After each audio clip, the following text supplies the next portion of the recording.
Okay, one time for Keri Hilson back outside. Let's give her a round of applause. She's been moving and shaking. She's been on The Breakfast Club. I watched her interview a couple of days ago. This is the interview she did with Cam Newton, which was pretty cool. She talks about dating athletes. Yeah, athletes, I think, if I can be real, this is what I say to my girlfriends about my experiences with the two. I've only dated two athletes, so I'm not going to speak generally, but I do also, I'm friends with wives still. And I had learned a lot because, again, I'm an observer in the world. So I had learned a lot about what the women in the athletes' lives. Now, before I even play this, Keri Hilson gives her assessment about dating athletes. She's very PC, very politically correct in this video. She doesn't want to offend Cam Newton, who's a former athlete. She doesn't want to offend people. She's been in hiatus for a long time. The Beyonce beehive was on her neck, and she was essentially effectively blackballed from the industry. So she doesn't want to offend nobody right now, but she's going to get to the point. Let this keep going. You guys have never, I won't say never, but very seldom were you challenged on being a good partner or a good brother or a good son or a good student. How about this? Or a good... You say everything that you want to say, and I will correct if needed. Okay. So you have full... Yes, I'm being careful because I'm talking to an athlete. I don't want to offend you. You're not. Trust me. You can't offend or anyone else. But yeah, I think that you guys have relationally, you're stunted because a lot of people have appeased and placated you. And so you've gotten your way with women, with teachers, with sometimes pastors. You know what I mean? Because everyone's a fan or nobody wants to be in the way of you making it, you know. Now, this is a very complicated assessment that Miss Keri is making, but, you know, it can be broken down very simply. But I'm going to let her keep going so you kind of see what she's trying to craft. So far, she's saying athletes have never been charged to be a good. She started off with good partner, which is the main subject of this video. She said athletes are not challenged to be good partners, good brothers, good friends, good sons.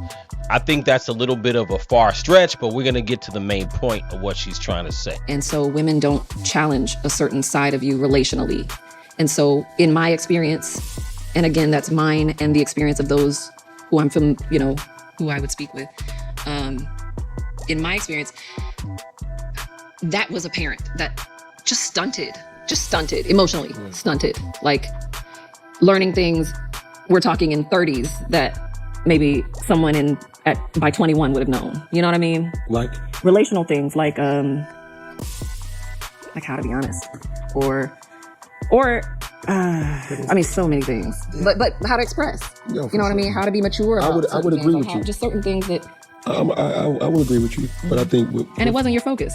Not to cut you out, but it wasn't y'all's focus. Relationships couldn't have been your focus. You were paid to run the ball down the field or pass the, you know what I mean? And you were paid to do very specific things that anything else that required other things from you, really, your job had to take precedence. Let's first of all give her a round of applause for being careful. This was the most careful way of saying something very simple. Now, she dated the basketball player. What's my man's name? His name is Serge Ibaka. So she dated Serge Ibaka. And she dated another athlete, I forgot, but Serge was a basketball player. I think the thing about it is this. All she's really trying to say is that athletes are not going to be faithful to you. Now, this is not a new revelation. Why she's going all the way around the block to explain this, I don't really know. Keri has a lot of grace. Like I said, I dig her a lot. And the way she expresses herself has always been with a lot of respect. So I'm not knocking her for going around the block, but the thing about it is that athletes, you know, and I'm talking about athletes, we're talking about athletes who are promising athletes. Not every athlete. Every athlete doesn't have every woman at their feet, but typically star athletes in high school, the ones who are going to college who are going to be really good, great prospects, and especially the ones who are on the trajectory to go pro, right? So, yeah, you know, everybody loves a good athlete. Everybody is, you know, wishing they can do well and wanting to push for their success, right? And the girlfriends are lining up. Or if they have a main girlfriend, that girl hopes she's gonna be, you know, the wife and get to ride the whole success ladder up. Now, here's the thing. it's not so much that I wouldn't say athletes aren't challenged to be good in other aspects of their life. I think that's really kind of simplifying athletes and a little bit of slight disrespect to athletes. The thing about it is that an athlete simply just has options. The thing about and I'm not knocking her, Keri Hilson, she's famous. Obviously, she's going to want to date somebody who's famous or high profile. That's a lot of people. Now, her being in the music industry, it's the same thing. If you date somebody who's in music, who has access, who's famous, it all comes down to if you date a man who have a lot of access and resources, the chances of them cheating on you is high. I'm just keeping it real. It's just the way most men are. I'm not going to sit up here and sugarcoat it, act like it's different. The only way there might be a chance is if, and again, it got to be a man who's past his 20s, who's had his time having fun, and you catch him at the right time and wanting to settle down. But if you're talking about a man, most basketball players, football players, when they get in the league, they're in their early 20s and they have a lot of options. So that's what it really comes down to. And I think that for whatever reason, here's the thing. I think if you're going to date an athlete, right, you have to be prepared, most likely to be cheated on. I think if you're a woman, that's just the honest to God truth. That's what I would tell my daughter. You know what I'm saying? My daughter's not over that age yet, but if, when she gets of that age, I would say if you want to date an athlete, particularly a professional athlete who's making real money, the chances of you getting cheated on are pretty high. And I wouldn't be surprised if you got cheated on. So I think that when Keri is trying to break this down and trying to give you this whole thing about an athlete is not challenged all the way around as a person, I think there's plenty of athletes who are mature, who know how to be good friends, good sons, good grandsons, and every other aspect of their life. The reality is they just have a lot of women and a lot of access over a lot of things. So it's not always your fault. It's not your fault at all, really.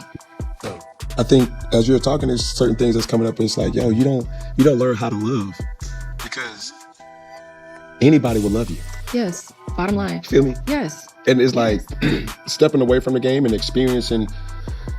We know how we are. I know and I don't even feel like I'm selling out. It's just the truth. It's like, bro, everybody.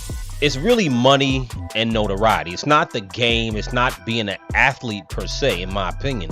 The reality is if you have money and you have fame, you are going to attract a lot of women because women are attracted to security and attention. Let's just be honest. This is not anything that takes a rocket scientist to understand. You have notoriety, which equals attention, and you have security.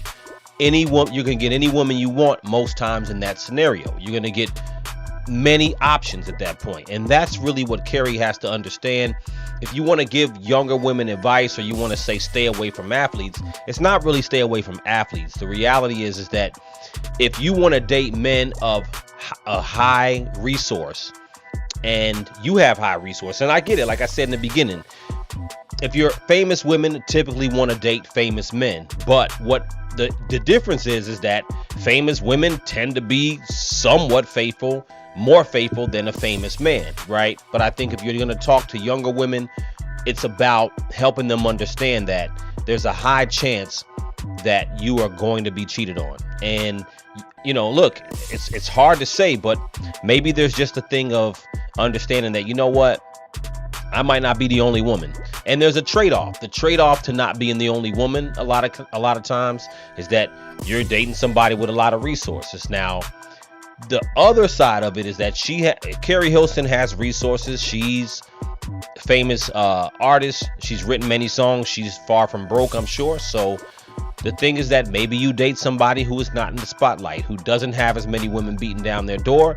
And this is what women have to do sometimes, is ask themselves, it's about the choices. It's about the type of man that you want. There's certain things that are going to come along with the type of guy that you want. It's the oldest lesson in the world, but for some reason, these are the things women don't understand. It's like you want the high profile guy, you want the guy who has all these options, but you don't want to deal with what comes along with it. So hopefully she understands that. And if she is trying to pass some information down, Keri's now 42, beautiful girl, you know what I'm saying, has a good mind on her head from what I see. And hopefully she finds a partner, gets married. I think that anybody who has sense and is a good man or woman should connect with another one, make a family. That's my thing. So life is short. If you want a real partner, you want somebody you want to be with, you have to start looking at your choices.